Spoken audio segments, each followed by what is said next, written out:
One. And we're live. Neat. Right. Welcome to the radio show. Welcome, John. For those that don't know me, my name's Damien Porter, and I'm very excited today to have all the way from the United States of America, former Sergeant Major John McPhee. Welcome, John. Thanks, man. Thanks for having me. Hey, it was great to chat to you just a little bit before and share a couple of stories. And I'm just going to roll straight into it. So you've been in the military for a very long time in the United States and a Special Forces operator as well. But I'll read out your background in a sec. The reason I've got John on the show here, for those listening, is I bought some things from his website. Love the website, John. Really, really cool. But thank you. You know, I've bought tons of stuff in the years, as we all do, and I got an email back, a reply back that I've never had before, and it blew my mind.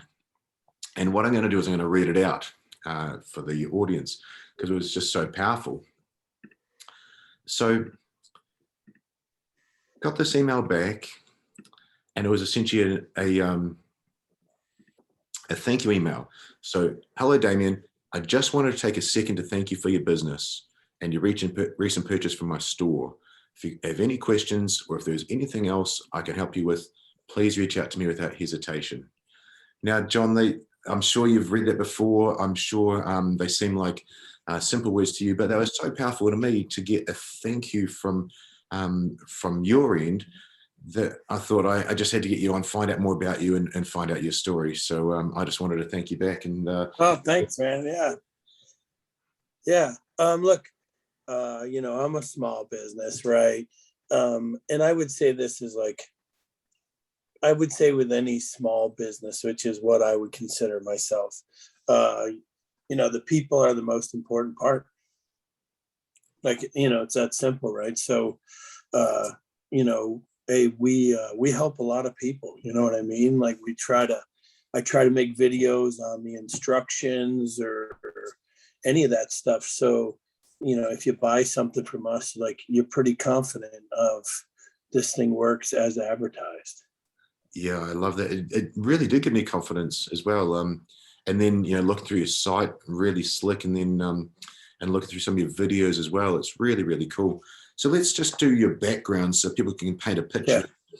You know, this one's probably going to really picked up by my veteran community. And what I mean by that is we do run a large group of veterans for social media, and it's just nice to share those stories. And if I go by the principle of if just one thing I say can stick and make a difference for them, then I've done my job. So you're over there in the United States. How long do you spend in the military? Yeah, I did 20 years, right? I did my 20 and then, yeah, I just kind of knew it was time, right? That's you get your retirement, and I figured I'd still be young enough where I could do something else or, you know, yeah, I did my 20, right? Just over. Cool. And did you start off regular military and then move into the Special Forces? What was your basic roadmap? Yeah, like I kind of I joined the Rangers, right? You know, I didn't even know that was special operations back then, to be honest, you know. And then I went to, you know, I went to the Q course. I went to 7th Group for a little bit, and then I went to the unit, right? And, you know, like, look, in my day, like, there was no path. Like, I didn't know, you know what I mean? Guys all like, you know, guys today, because of the internet, want to follow a path or follow someone's footsteps or and like, what advice would you give them? And it was like, but you know, I couldn't give you advice. Like, there was no path. Like, you know about those things today, but back then, like, I had no clue. You know, I really had no clue, right? So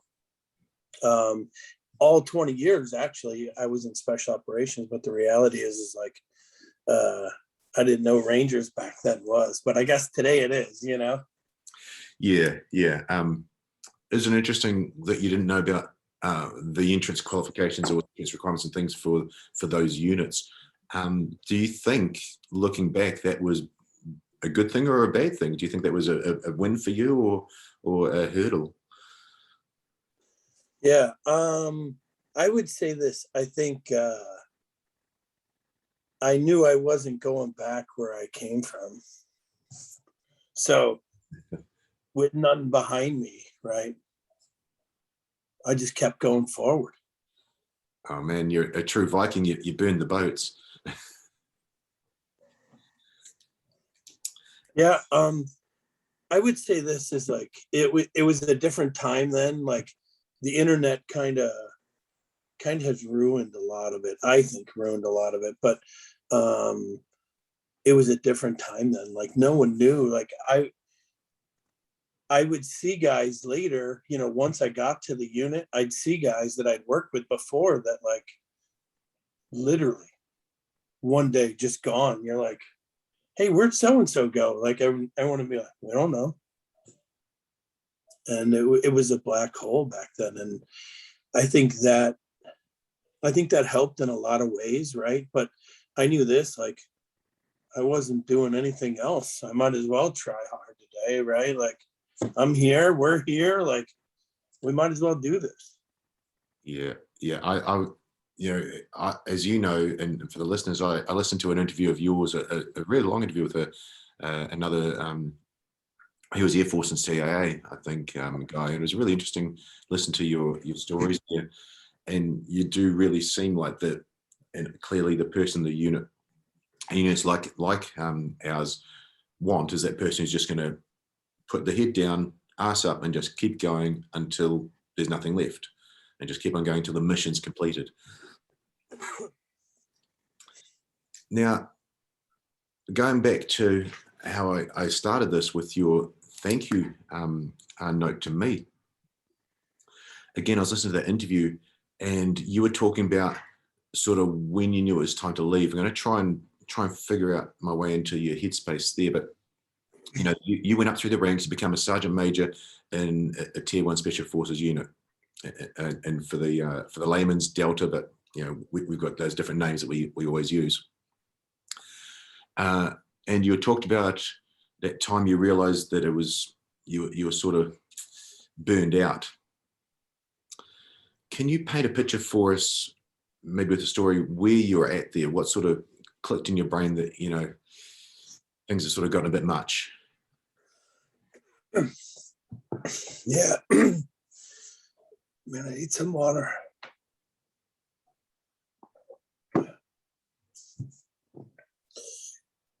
Yeah. As time went on, like I can't even talk, right? Normally I don't upset people this much. Nah, it ain't you, like something in my throat, right?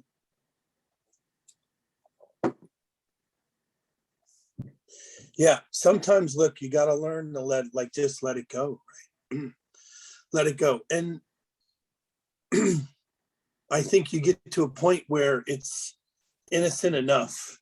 And then as time goes, like you've seen a lot of stuff. You've experienced a lot of stuff. You have, you know, you could end up jaded, right? You could be bitter, right?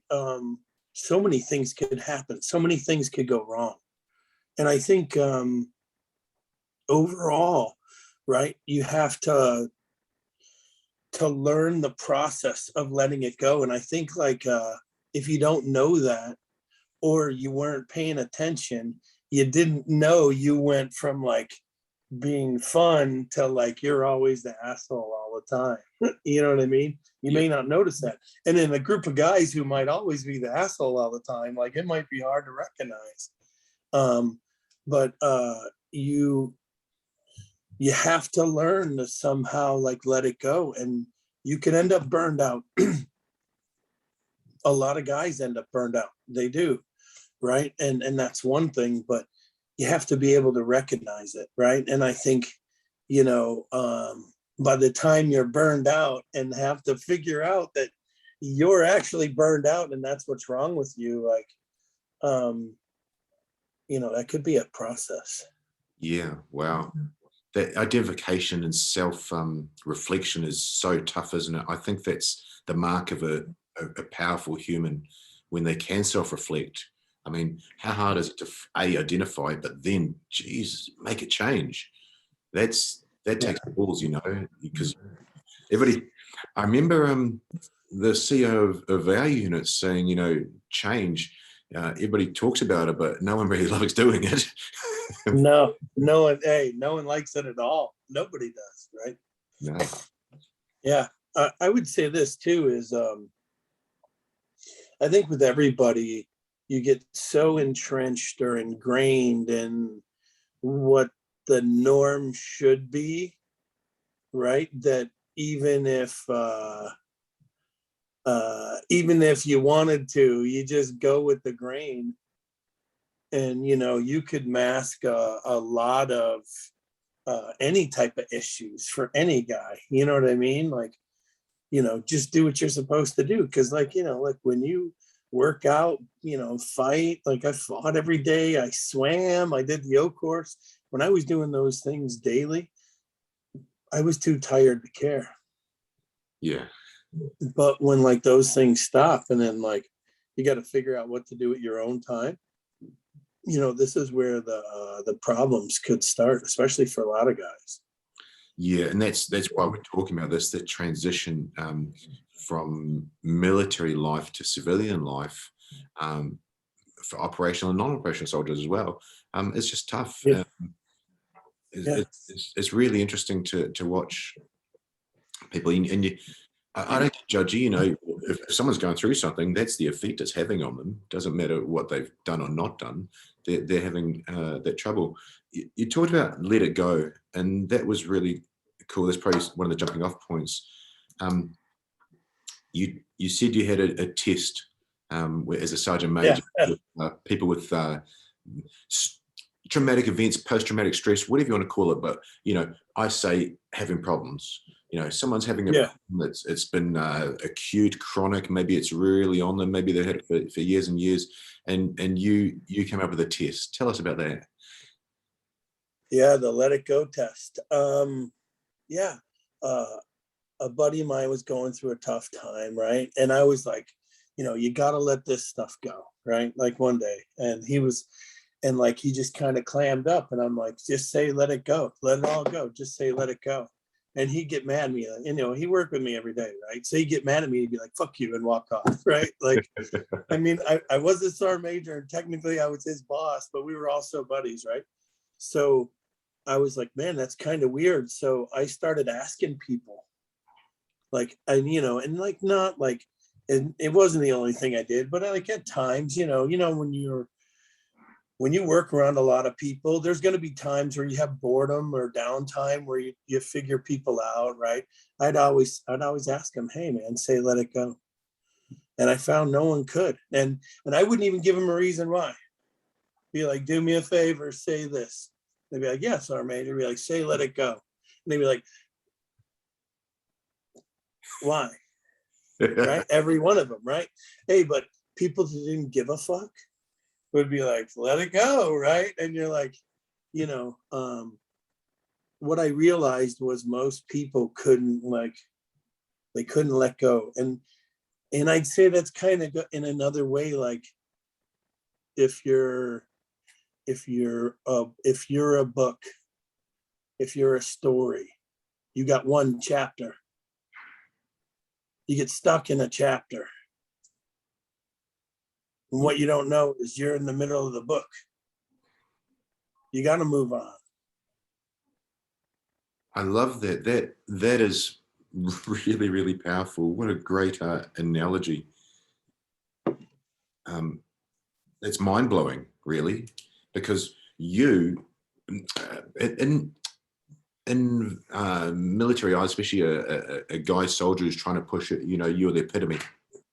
And painting the picture again for the listener that's not military, you know, you were the top soldier in your or top ranking soldier in your unit that wasn't an officer, you know, being a special forces operator for 20 years, you know, that's as good as it gets.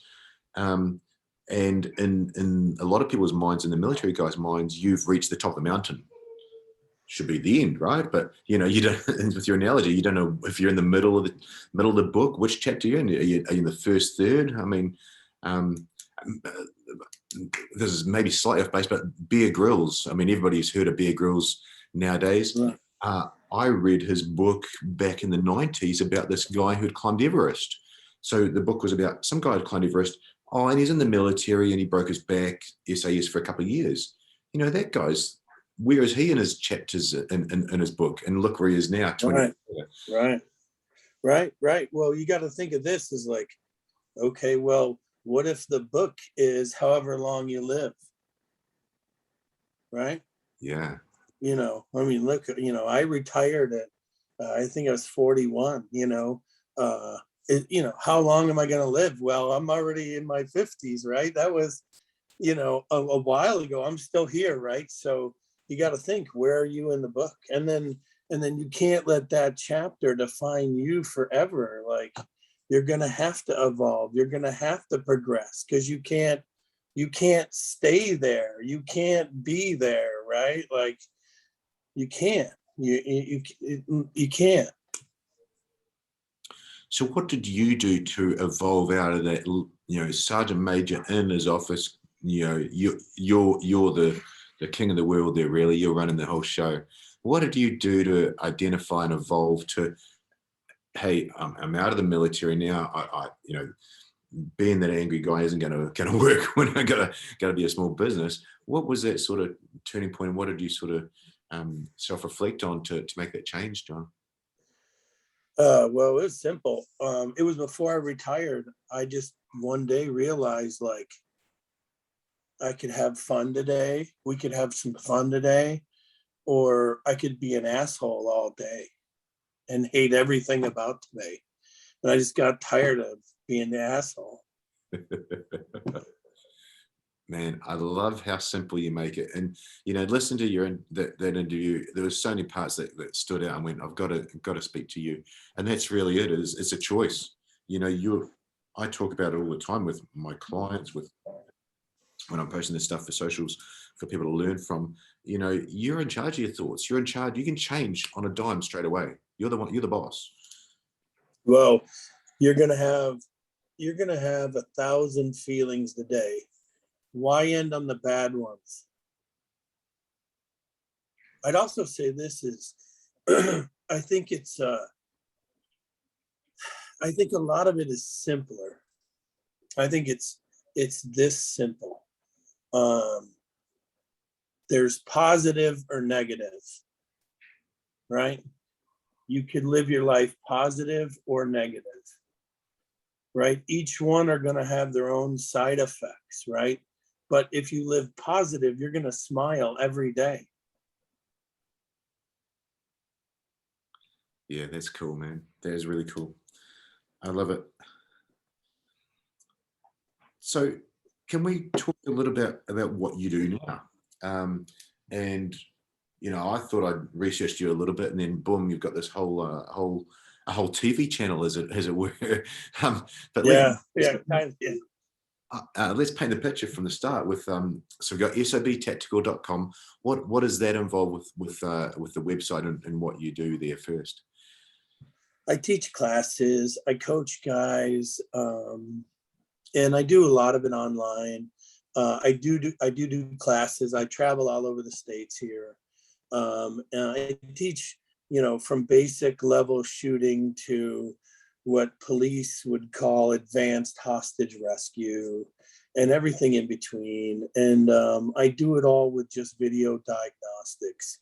Whatever you're doing, I videotape you, we look at it, and we figure out how could we make you better or faster or both, or maybe this isn't the right thing to do at all. Who knows, right? So I do it, you know, so I'm mainly a video coach. And then with that, I do, like, you know, I do lectures, online lectures, Zoom lectures, right? Like everybody. And I've had the online stuff since about 2012. I figured I figured guns would go away one day and you'd have to train yourself somehow.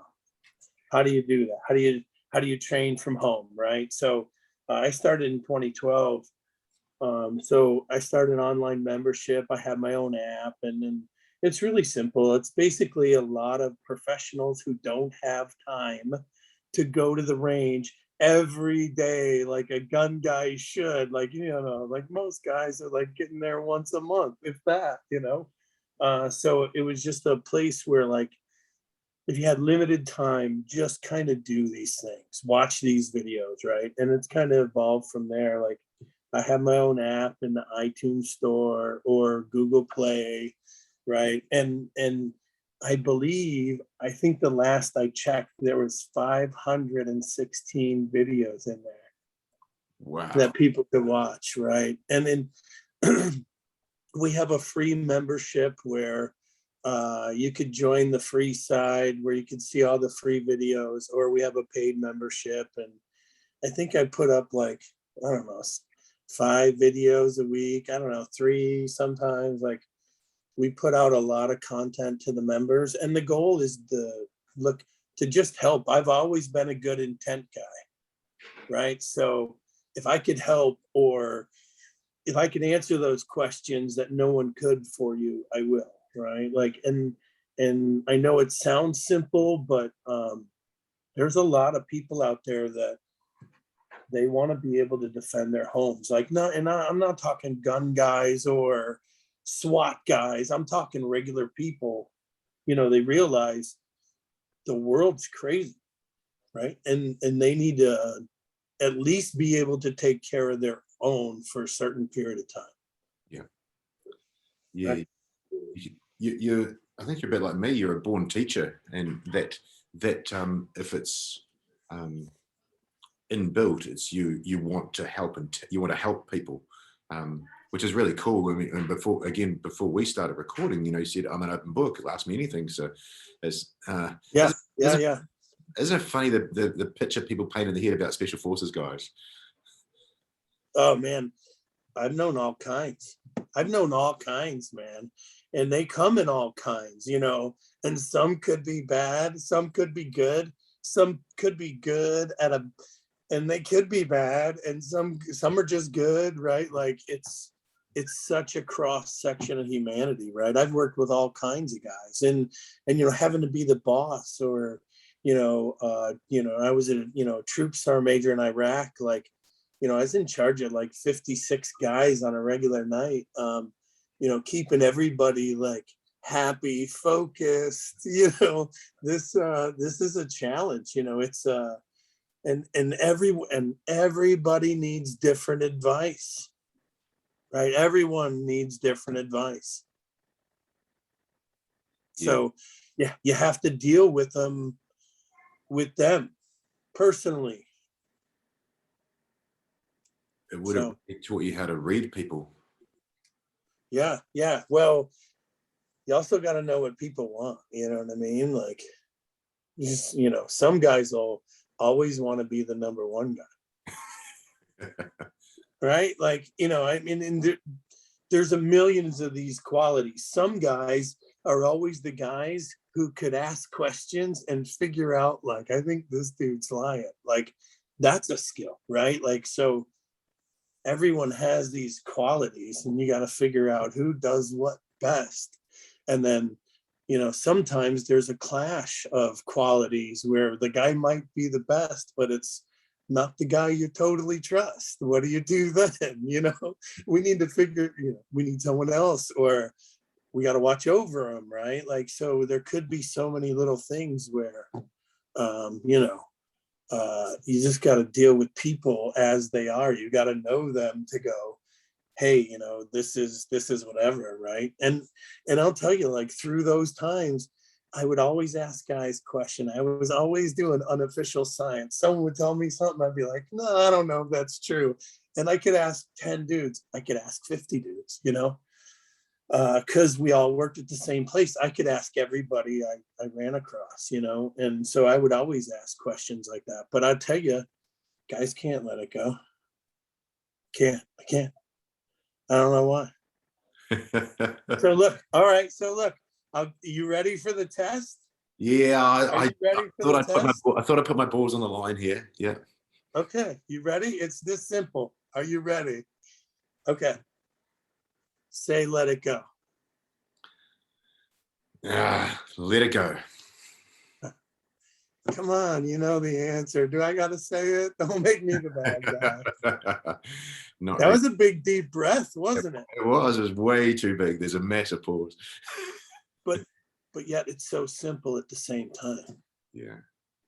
Right? Like, and I don't know how it works. And I just stumbled upon it. And then since then, you know, like, I'll tell you, like, there'll be a time that you won't say it, and then there's a time you will say it, and then there's times you'll say it immediately, and then that's just I think, you know, people in general, right? And I think that's also the cross section of people that I questioned, or with or without their knowledge, I don't know, right? But I, you know, I asked.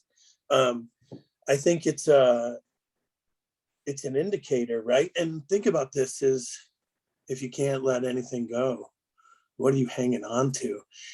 And then but here's the bad part, and this is me talking, is okay, you start realizing you can't let it go. It's over here on the screen, right? And then this is time goes by, you start drinking, or you do any substance abuse stuff. I drank, right?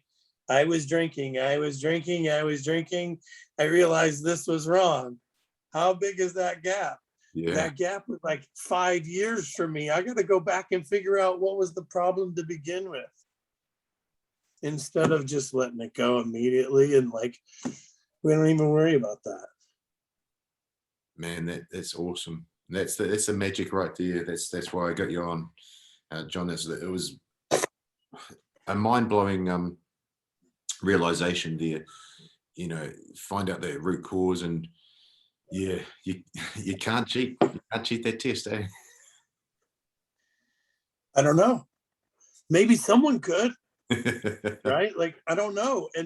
But I also think the more you ask yourself, the better you get at answering. You know what I mean? Like, Yeah. But I'll tell you, if you're not ready for it, if it's, look, you were a clean slate. You even knew I was going to ask, and you still, like, is something, right? Like, that kept you from just going like, yeah, let it go, right? I'll let it go, right? What I didn't ask you to what it was, or it, when it's a clean slate, you could read somebody like that. And that's kind of like, I tell you, I asked a ton of people, and I found that out, and it was all from like a friend of mine. And then finally, like one day, I got him to say it a couple times, and then like, you know, he started doing better. You know what I mean? And look, and I'll tell you, this is like, I would say this too, the whole PTSD thing, my opinion, the average guy, his diet sucks, he drinks too much, excuse me, right? And then I would say like 70% of all the PTSD symptoms are drinking and nutrition. Wow, that's so powerful, John, because I'm fairly sure you've not seen my shows, and we're, you know, in the career field that I'm in the health and wellness side is a bit different than what you've researched for 20 years. I interviewed a guy in Montreal, a top Olympic athlete, Olympic coach. Long story short, he's good at that stuff, like really good. His parents were psychologists, two clinical psychologists, and him and I both state, and a lot of people around that psychology is created from biology. Just really just what you just said. Yeah. I'd tell you, this is like, but yeah, I'll tell you a story. So, I don't know, sometime in Iraq, we had this stuff, it was called Neuro Edge. And it was like Alka-Seltzer. You know, Alka-Seltzer, you pour it in the water, it bubbles, it does that, right? And it was supposed to be fuel for your brain to help you focus longer and better, have better focus, right? And really what it was is, it was just, I think it was like supposed to be fuel for your brain as your brain accepts fuel. right? Your brain eats some type of fat. I don't know what it, I don't know. I'm not a nutritional guy, but your brain runs off of fat, and this was supposed to be for it, right? So I was like, before I take anything the Army gives me, like, do I even need something to help me focus? Like, I'm here right now. I've survived this long, like, come on, right? So I was like, what is my focus? So for 30 days, I was like, the boss would start the meeting and I'd hit my stopwatch. And then as soon as I thought of something else, or anytime I was mentally off track, I'd hit my watch. Over 30 days, what do you think my average focus was in minutes? Oh man, it's a tough question. Maybe 3? Yeah, it was 3. It was 3. How do you know that? That's freaky. All right. So I took the Neuro Edge. You know what my time went to? Maybe 6. It went to about 40. Wow. Yeah. And that's when I realized Army food isn't giving me something that I might be needing. You know what I mean? Yeah. So I think so I eat macadamia nuts, avocado, right? Those things are fuel for your brain. Yeah. So I try to eat a lot of those. Man, that's really cool. I really love the way you've reverse engineered like some complex stuff. And to be fair, that's what special forces sort of do. We make the complex stuff simple, and we just do it really, really well and a lot, so that when we have to do it in complex times, it's normal for us. But you've reverse engineered some amazing life skills, man. It's really, really cool to listen. Thanks, man. Yeah. Well, we're sort of coming to the end of this show. Let's talk about the listeners where they can find you. We talked about sobtactical.com, and man, I love the products. You've invented some on top of that. I missed that. You've invented a couple of different products there, the sling and let's talk about those a little bit while we got the chance. The products I have were like all kind of stuff that I wanted at one time, or I made my own. I used it forever. Like, this is the one I use. I think me and a couple of my buddies, we weren't afraid to go to the sew shop and like learn how to actually use the heavy duty sewing machines. Yeah. And then like once we started going down there, the guys who like had to run the machines, once they know like you're not down there to just screw up their stuff, and like you're a regular, right? Like, I started making a lot of my own stuff for just simple stuff. I made my own sling years ago, and I always used it. And then the holsters, everything I make is stuff that I've used or and improved, or I wanted and didn't have, and I made it. Yeah. No, they're really cool. So listeners, jump on sobtactical.com. But you talked about the app with the all the amazing content you put out, and it's short content, which is also again something that's going to catch your attention. I'm going to listen to and watch. What's the app called, John? Oh, it's called SBTV, Sheriff of Baghdad TV. Yeah. If you go to like iTunes, you type in SBTV or Sheriff of Baghdad, either one, either iTunes or Android, the app will pop up. And then you can download the app for free, and you'll see all the free content. You don't even have to sign up for the monthly. And then if you sign up for a monthly membership or yearly, there's a lot more videos. There's a ton of stuff on there. I mean, when I started a few years ago, like people were like, you can't teach gun stuff over the internet. And well, here we are. And yes, I can. And and so like I don't know, I just been doing this for a lot longer. I mean, look, I started the video diagnostic classes 10 years ago. In my first class was fall of 2012 in Kentucky, right? So I've been doing video classes since then. I just do the videos, man. I watch the videos. I've learned more. I know more now than I ever have in my life, right? So, okay, going back to the chapters is I'm trying to write a better chapter. And why wouldn't I? And I don't know what my next chapter is, but why wouldn't that be the best one? You know what I mean? Like, look, I taught myself to barbecue, right? Like, you know, I'm trying to live my best life, right? So I'm trying to make some better chapters, right? And I talked about chapters earlier. That's kind of where I am. I had to realize, I mean, because think about this. I mean, and I know this might be crazy, but think about this. You know, is high enlisted. I have all the awards. I've done everything I want to do. I've proven myself time and time again, right? Like, think about this. Okay, let's just say I'm 40 years old. I was a little older, but let's just say I'm 40 years old, right? I'm never gonna have a time better than that from that day until the day I die.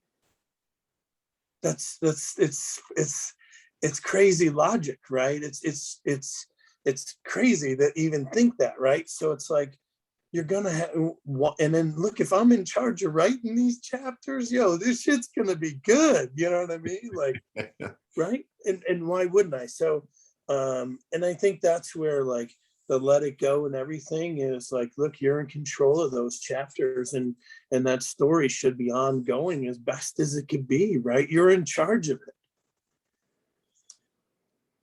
Isn't it funny? Again, people have paint that picture of tough special forces guys. You know, I found that we just talked really straight with each other, and the way where am I going? You're talking about how crazy it would be if life ended at 40. As we talk, it sounds so, as you said, crazy. It sounds ludicrous. But in your own mind, when you're stuck in your own mind by yourself, if you don't talk, if you're one of these people that doesn't get the opportunity to just talk to someone, you are going to play that track in your mind, and you are going to get stuck in that chapter. And you know, literally, that is ludicrous. So yeah, and well, and then you're stuck, and you think it's a million miles away, but yeah, it's not a million miles away. It's right here, right now, right? yeah, And it's a loop, and it'll play over, right? And look, I'll tell you, it boils down to positive and negative. How you want to live your life, right? You want to live your life negative. I'm sure there's some pros and cons to living negatively. I'm sure there is, right? I'm sure there's pros and cons to living positively, right? Look, if you were, look, if we're here, we don't know what happens when we're gone, right? We might as well have the best time we can, right? But if you were going to live here, call it religion, call it anything, you want to live positive or negatively, you know? And then but you know, soldiers, right? Like I had to think negatively on a nightly basis to figure out what's the downside, so we'll have good success and we won't get shot, right? You always start to thinking negatively. Guess what'll happen to you after 10 years of that, after 11, 12, 15 years of that, right? To where you got to change it back to thinking positively, like I'm gonna have a good time. I'm gonna have a good time tomorrow. Why? Because I'm gonna have a good time tomorrow when it comes. Like, why would I want a bad time? yeah. I like that. Right? Why would I want a bad time? It's Yeah. and you know, for the cops that are listening too, and a lot of us transition. I was a cop for a couple of years before I was a fireman here, and same deal. I found that. So as John was talking about, you know, you think about it as worst case scenarios to keep his guys alive and bring them home at night. You know, you're dealing with bad guys, say 5 nights for 5 nights straight. You look around for bad guys. Right. Right. It it's your brain is like a generator, right? And it puts out like a signal. If you're putting out a positive signal, guess what would happen to you? Positive things. If you're putting out a negative signal, right, negative things would probably come to you, right? And look, I think it's that simple. And that's the, you could have fun today or you could be the asshole today as well. And such powerful and such great ways to for people to pick up on. I really, really love it. John, I'm going to leave it there on the highest, most positive note from the show. Thank you so much for your time, man.